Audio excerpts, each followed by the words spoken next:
Did you know the sandwich was popularized because of a gambling habit? Welcome to Unboxd Origins. I'm Howie, your resident science geek and accidental trivia sponge. And I'm Wyatt. I ask the big questions. Sometimes philosophical, often skeptical, always curious. Today we're digging into how did the sandwich become a lunchbox staple? Our story begins in 18th century England with John Montagu, the 4th Earl of Sandwich. Legend has it Montagu was an avid gambler who couldn't bear to leave the card table even for meals.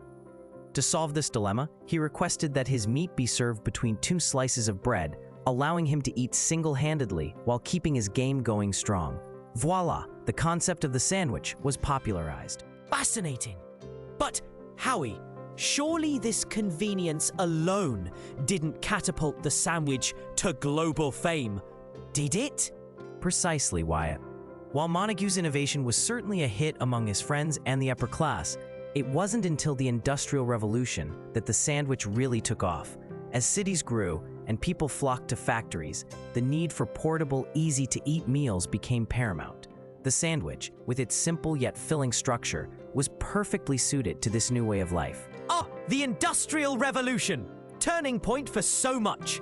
But I'm curious, Howie, was there a particular moment that sealed the sandwich's destiny as a lunchtime favorite for people of all ages?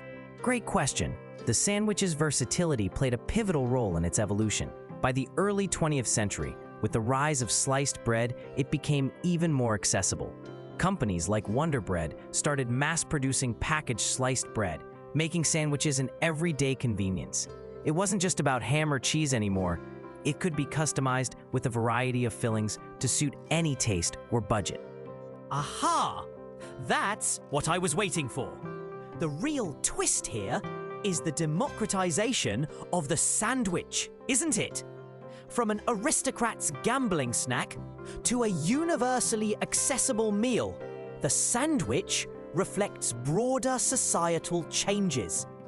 Its very adaptability made it a staple in every lunchbox. Exactly, Wyatt. And let's not forget the role of marketing in the mid-20th century. As school lunch programs and workplace brown bagging gained popularity, the sandwich was promoted as an ideal meal option. It was nutritious, easy to prepare, and could be enjoyed by everyone, from school children to office workers. So, the humble sandwich is more than just a meal. It's a symbol of cultural shifts, technological advancements, and ingenious adaptability. From satisfying a nobleman's gambling habit to becoming a global lunchbox staple, it's truly a fascinating journey. Indeed, Howie. The sandwich teaches us how simplicity and versatility can thrive in a changing world. It's a delicious reminder of how innovation is often driven by necessity. If you enjoyed this tasty tale, like, subscribe, and share with your fellow curious minds.